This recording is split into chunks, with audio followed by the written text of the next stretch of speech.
أهلا بيكم يا أصدقائي في السلسلة الجديدة كوارث شطرنجية.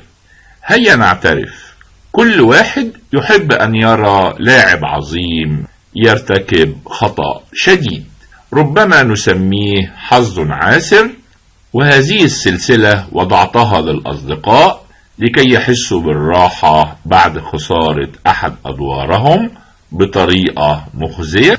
إن هذه الأخطاء الفادحة تجعل اللاعب يخسر كل شيء، بل ربما يقسم أنه لن يلعب الشطرنج بعد ذلك. يقول أحد الجراند ماستر المشهورين: هل تعرف كم عدد الأخطاء الفادحة التي ارتكبتها؟ إنها لا تعد ولا تحصى. لقد أخذت كش مات، ومرات عديدة نسيت أن أخذ قطعة منافسة، بل خسرت أدوارا كنت فيها متفوقا بوزير كامل. ولكن من أنا أمام أبطال العالم؟ إنهم تعرضوا مثلي لهذه المواقف، وهذه السلسلة ستوضح لك أشياء ربما تضحك عليها من قلبك. أهلا يا أحبائي، في الفيديو ده هنضحك كتير على بطل العالم كاسباروف، وهو بيرتكب أخطاء بيعاقب عليها من صديقه اللدود كاربوف. لن تصدق ما تراه، وإزاي بطل العالم يرتكب هذه الأخطاء.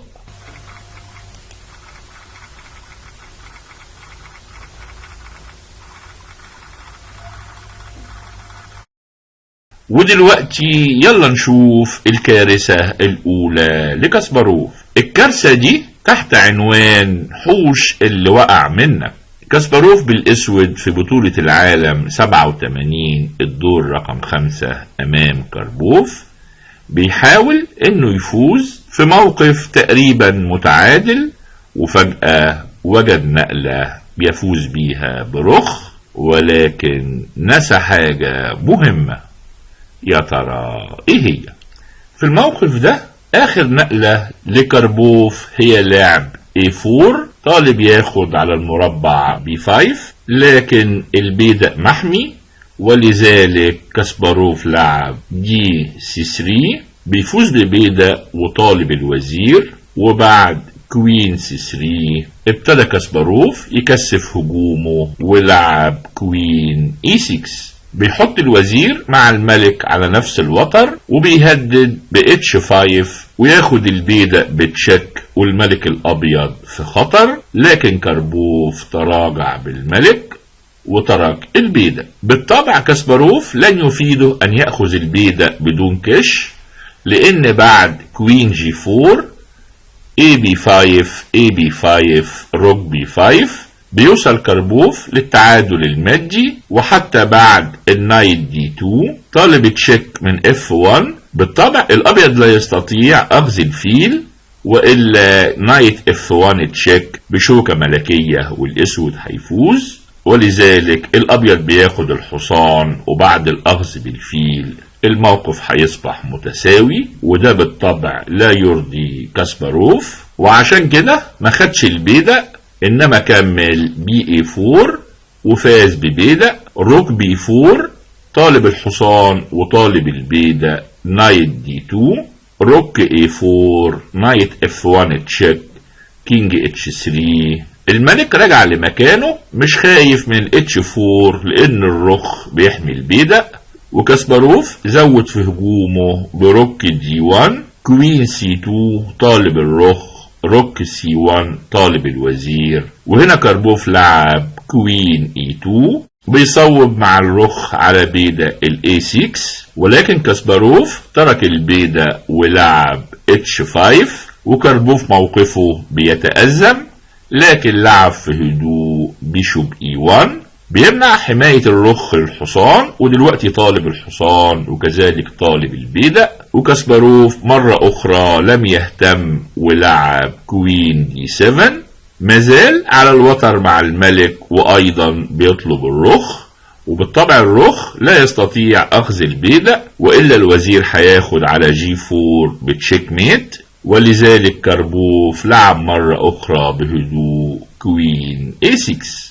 فاز ببيدق وما زال طالب الحصان وأيضا بيحمل رخ، لكن هنا كاسباروف وجد خطة رائعة للفوز بالرخ ولعب نقلته روك A1. كاسباروف طالب الرخ الأبيض، والرخ لا يستطيع التحرك لأنه لو أخذ الرخ هيتلقى المات ب HG4 تشيك ميت، وإذا اتحرك على الصف هيترك الوزير بدون حماية، وكاسباروف يبدو إنه فاز. لكن كاسباروف نسى حاجة خطيرة للغاية، عارفها ولا أوريها لك؟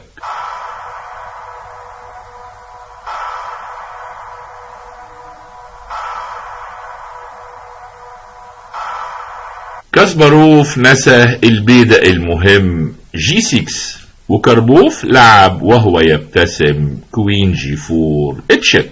بالطبع ايا كان المربع اللي هيروح فيه الملك، الوزير اصبح بيحمل بيدق الخطر، والرخ في هدوء هتفوز برخ الاسود ولا جدوى من الكفاح، ولذلك كاسباروف سلم.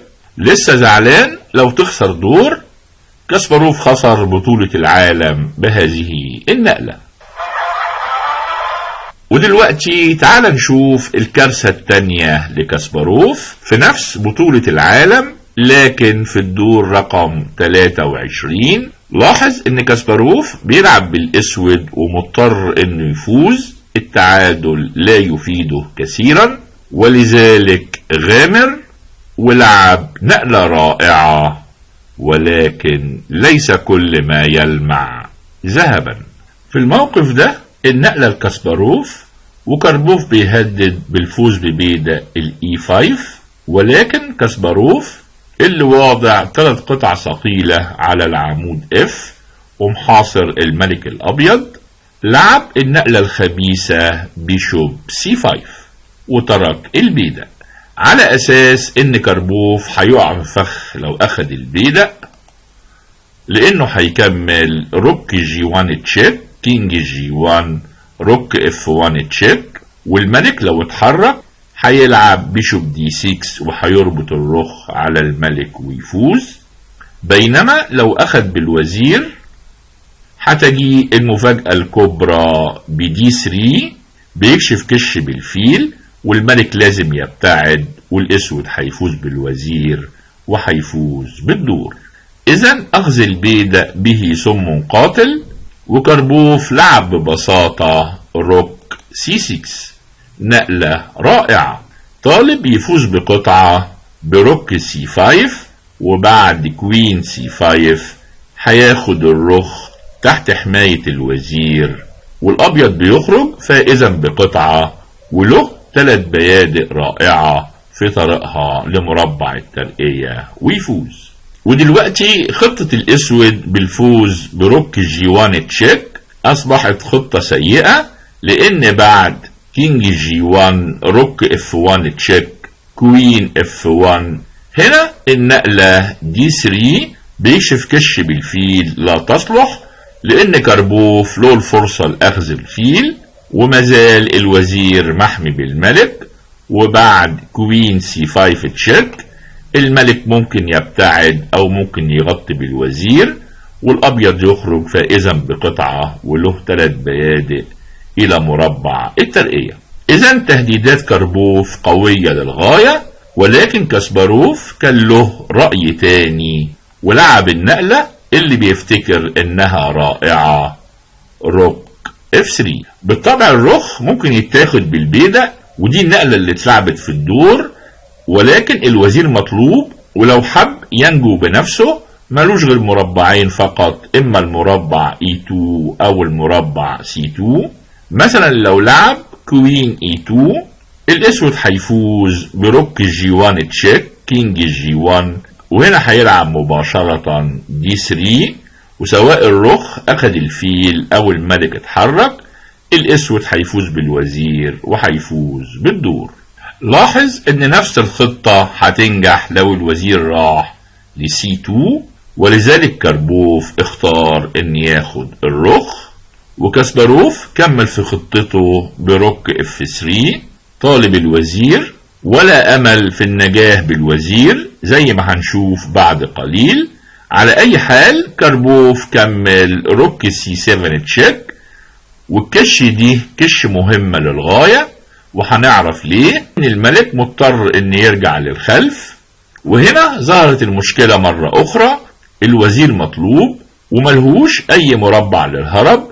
مثلا لو رجع للمربع B1 كاسباروف هياخد البيدق بكش، والنقلة الوحيدة هي كينج G2، وهنا هتجي كوين F3 تشيك ميت. إذا الوزير ما يقدرش يهرب في الB1، وإذا عاد للمربع E2 كاسباروف محضر روك H3 تشيك، كينج G2، روك G3 تشيك، كينج H2، روك G1، وكاسباروف له بدائين سالكين وهيفوز. وإذا الملك أخذ الرخ هيخسر فورا بدي 3 تشيك. الوزير مطلوب والملك تحت الكش، والنقلة القادمة هياخد الوزير ويفوز. إذا لابد من تسليم كاربوف، إلا إذا، يا ترى إلا إذا إيه؟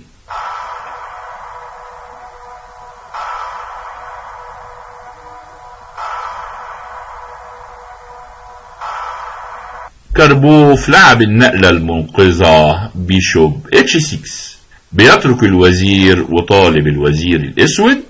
وقبل ما نكمل، دي فائدة الكش بالرخ من على الصف، لأن الملك ابتعد عن مراقبة المربع H6، ودلوقتي الأسود لو أخذ الوزير الأبيض هياخد وزيره، وبعد روك H3 تشيك، كينج G2، روك G3 تشيك، كينج H2، روك G1، الأبيض هيكمل ببساطة بيشوب C5، وهيفوز بالفيل، والرخ مطلوب، والأبيض له قطعة زائدة، وله 3 بيادق سريعة إلى مربع الترقية، ويفوز بسهولة. ولذلك بعد صدمة البيشوب H6 اللي جاءت بعبقرية كاربوف، كاسباروف اضطر للتسليم. ولو خسرت دور زي كده ما تزعلش، فكان غيرك أشطر. وإذا أعجبك هذا الفيديو من فضلك سجل إعجابك واشترك في القناة وشارك بتعليقاتك.